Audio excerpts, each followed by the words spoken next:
Salut tout le monde, c'est Raito, on se retrouve aujourd'hui pour la review du chapitre 1150 de One Piece. Il est légendaire, c'est quoi ce chapitre de fou? Vraiment, il va falloir qu'on en parle, donc n'hésitez pas à liker la vidéo déjà si elle vous plaît, disliker si elle vous plaît pas, mais surtout le plus important, abonnez-vous si vous aimez One Piece. On est une chaîne où on parle que de One Piece, on est une chaîne dédiée à One Piece, donc voilà, si jamais tu aimes One Piece, bah abonne-toi parce que ici entre fans comme ça, on peut discuter ensemble et faire des théories ensemble et parler des chapitres ensemble.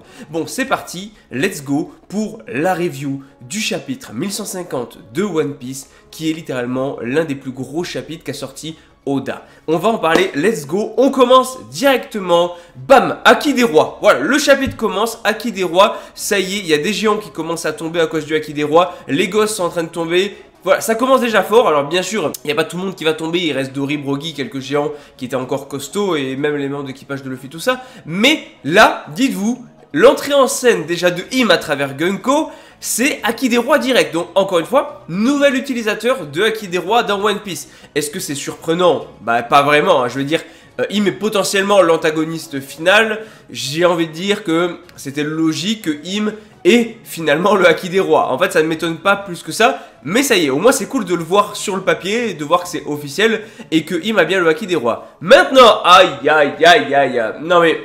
c'est quoi cette folie? C'est quoi cette dinguerie? Im c'est quoi? C'est le diable en fait. Im c'est le diable, Im c'est Lucifer, Im c'est le roi des démons ou la reine des démons, j'en sais rien. Im c'est quoi cette dinguerie? C'est le diable en personne. Parce que là du coup on a Im à travers Gunko qui va non seulement tenir un trident et qui a une queue de démon, très très stylé d'ailleurs, aussi des ailes géantes de chauve-souris. Im, le chara-design est monstrueux à travers Gunko et... d'un autre côté, je suis en train de me dire que je me rappelle que Sabo avait été, enfin pas Sabo mais plutôt Cobra, le père de Vivi, avait été attaqué justement par Im et par une flèche, une queue en forme de flèche.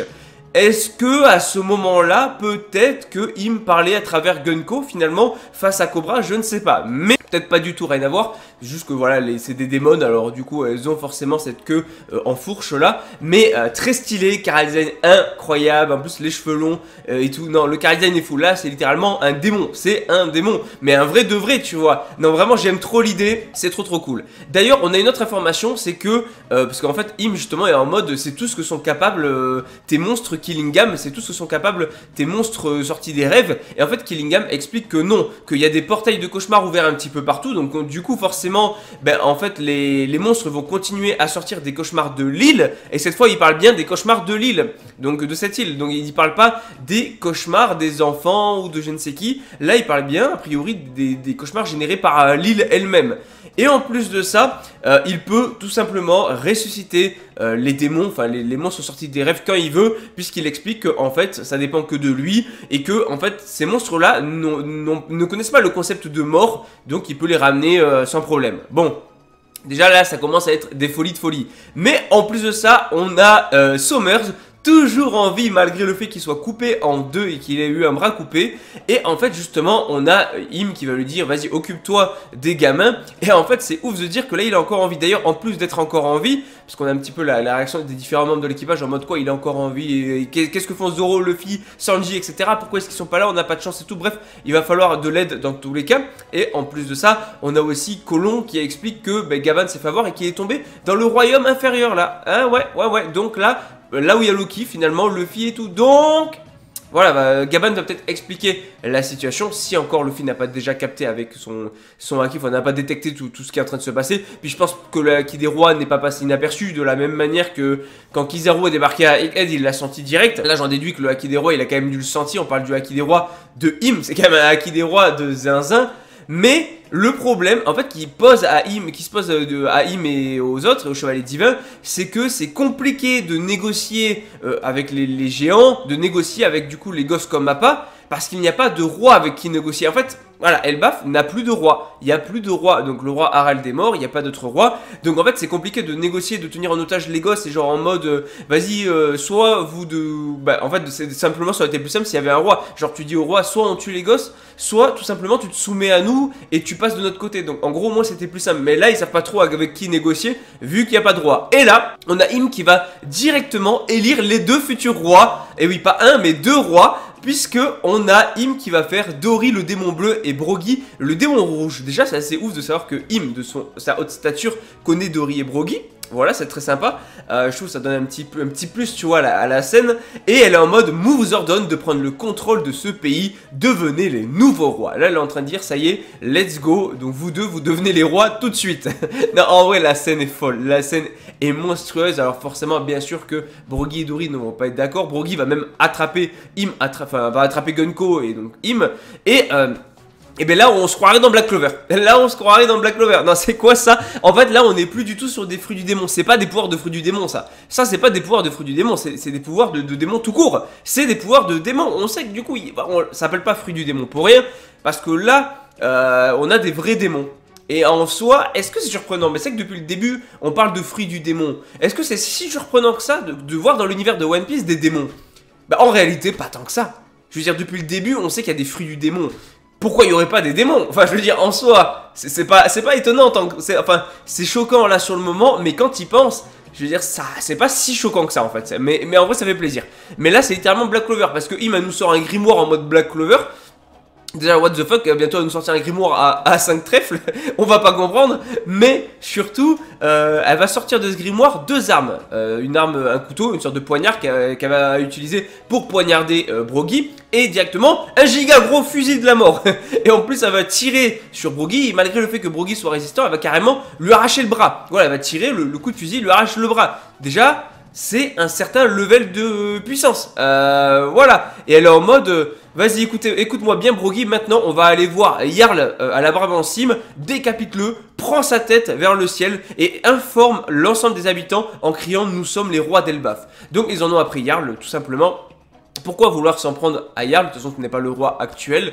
Donc pourquoi? Déjà, elle connaît Jarl. Alors là, encore une fois, il y a des théories. Comment ça se fait qu'elle connaît Jarl? Est-ce que... Alors là, il y a une théorie que je vais balancer. D'ailleurs, je crois que c'est quelqu'un qui me l'avait dit en commentaire dans une de mes dernières vidéos. Mais est-ce que, justement, ils n'auraient pas déjà connu cette situation? Parce qu'on a Im, en fait, qui serait peut-être déjà venu à Elbaf, ou en tout cas qui aurait déjà fait ça à Elbaf, qui aurait déjà transformé des géants en démons. Et peut-être que, je dis bien peut-être que, justement, Loki a tué le roi Harald et d'autres, justement parce que Im les avait transformés en démons et que Loki n'a pas eu le choix. Et en fait, si Jarl a oublié ce qui s'est passé, c'est peut-être aussi à cause de l'épée qu'il a pris en pleine tête. Voilà, déjà comment il peut être encore en vie, c'est très bizarre. D'ailleurs, il est extrêmement vieux, donc est-ce qu'il n'aurait pas profité lui aussi du pouvoir de Im à ce moment-là? Mais peut-être que l'épée dans la tête a stoppé carrément sa démonification. Non, ça veut absolument rien dire, mais ce son mode démon. Imaginez carrément, tu lui retires l'épée, il se retransforme en démon. Non, là je sais pas où je suis parti, mais très loin dans le délire. Mais on pourrait dire que Loki a peut-être tué le roi Harald à cause de ça. Peut-être, justement. Ça peut être très intéressant. Mais ce qui me fait dire que c'est pas forcément le cas, c'est que Im a l'air surpris du potentiel d'Elbaf. Or, si Im avait déjà tenté de faire ça avec les géants d'Elbaf, elle serait pas surprise du potentiel des géants d'Elbaf. Donc, je sais pas. Je suis assez mitigé là-dessus, mais je trouve la théorie assez intéressante et ça peut expliquer certaines choses. Voilà. Et Jarl, je me méfie un petit peu de lui parce qu'ils se sont potentiellement rencontrés. Déjà, elle le connaît. Jarl est super vieux. Il avait dit qu'il aimait les femmes âgées. Donc, il y a toujours la théorie de Jarl pour être un traître. Quoique là, non, enfin, ou alors un peu suicidaire de vouloir tuer son amant, mais voilà, il y a des choses à dire, il y a des persos qui sont liés, il y a des choses intéressantes. Ce qui est sûr, c'est qu'après avoir coupé son bras, elle va utiliser une technique de zinzin. Littéralement, c'est un démon avec un pentagone et tout, une sorte de cercle avec un pentagone. Et en fait, littéralement, elle va utiliser l'espérance de vie de Brogy pour lui donner un corps immortel et une force hors du commun.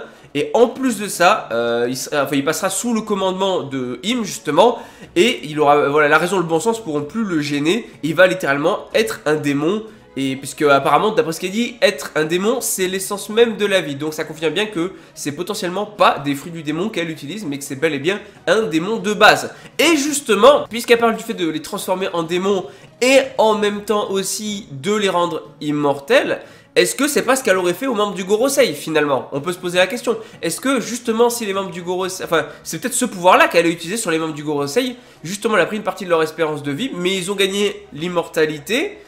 Voilà, ce qui est plutôt pas mal. Et en même temps sont devenus des démons avec une grosse force hors du commun.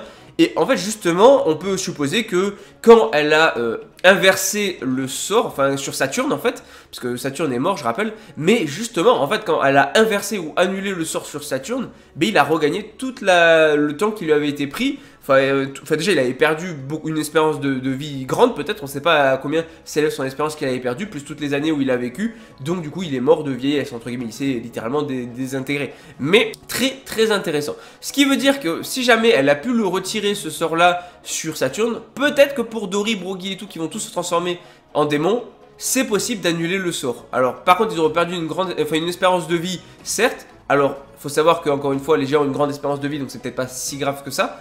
Mais en plus, là, ils n'ont pas vécu aussi longtemps que Saturne, donc peut-être que même en leur enlevant le sort, bah, ils vieilliraient pas comme Saturne. Donc voilà, bon, très intéressant. En tout cas, j'aime bien, il y a plein de théories à faire là-dessus. Mais elle va utiliser le pacte démoniaque pour le transformer en démon. On voit Dory qui va s'enfoncer dans le sol, puis là, ça va tourner, il va revenir dans l'autre sens, mais en mode démon. Donc on a Broggy, non seulement qui tient une hache, qui a des cornes de démon, des canines de démon, encore une fois, est-ce qu'on peut lier les anciennes cornes des géants aux démons? Je sais pas trop. Mais même le pire, c'est que son bras qui est désintégré, alors on sait pas trop s'il est en train de se recomposer ou si juste il peut continuer à manipuler son bras sans qu'il soit rattaché au corps. Ce qui serait quand même une dinguerie, puisqu'on voit qu'il tient sa hache avec son bras qui a été découpé. Donc ça n'a aucun sens. Bon bref, c'est une dinguerie. En plus, il va carrément s'en prendre aux autres géants d'Elbaf et tout. Et finalement, elle va faire pareil avec les autres. Hein. Donc on a Dory, Broggy et tous les géants un par un vont commencer à se transformer. Et là, la double page de fou, la double page de zinzin. Je vais m'étouffer. La double page incroyable. Mais c'est quoi cette folie? C'est quoi cette page de fou? Alors non seulement on a Dory, Broggy au centre en mode démon. Alors là, l'autre est une sorte de lance, de fourche même, littéralement, de trident aussi. Dory, Broggy, il a toujours la hache, comme j'ai dit. Même j'ai envie de dire derrière, enfin on voit tous les autres géants qui sont transformés et tout. Et en plus ça, derrière tu vois les monstres des rêves qui sont de retour. Parce qu'il y a des monstres, genre je crois que le loup tout à droite et même d'autres avaient été vaincus. Donc là ils sont ramenés à la vie, ils sont immortels aussi. Voilà, même les monstres des rêves sont immortels. La double planche est folle. Et là dites-vous, le problème c'est que le seul qui était puissant, qui était à ce niveau là où il y a les démons qui attaquent, c'était Scooper-Gaban qui vient de passer au niveau inférieur. Mais là les seuls qui peuvent aider dans la situation actuelle, c'est Luffy, Zoro, Sanji, Loki. Voilà, c'est ces 4-là. Pour moi, c'est les 4 seuls qui peuvent faire quelque chose contre ces démons-là. Et là, Im qui est en mode pas mal, c'est donc ça la puissance d'Elbaf. Et là, elle fait, il ne faut pas détruire ce pays, il faut le gouverner. Voyons maintenant à quel point ces types sont utiles au combat. Et là, c'est incroyable. Je veux dire, c'est une tuerie. Enfin, c'est ouf ce qui se passe. Je sais pas si vous vous rendez compte de la situation, si vous suivez One Piece depuis longtemps, c'est incroyable. Et là du coup on a des géants qui vont prévenir Jarl de ce qui se passe et tout. Et Jarl qui est en mode on ne demande pas à un guerrier de prendre la fuite, avec un regard très sérieux. Encore une fois je maintiens qu'il y a un truc avec Jarl qui s'est passé quelque chose, qui a déjà eu peut-être une situation similaire à l'époque. Et peut-être même que la mémoire est en train de lui revenir, si tant est qu'il l'avait déjà oublié ou qu'il ne l'avait pas oublié, on ne sait pas réellement. Mais waouh, waouh, waouh, waouh, waouh, waouh, c'est quoi ça? C'est quoi ce chapitre? En tout cas pas de pause la semaine prochaine, on l'oublie pas les gars, One Piece c'est la vie.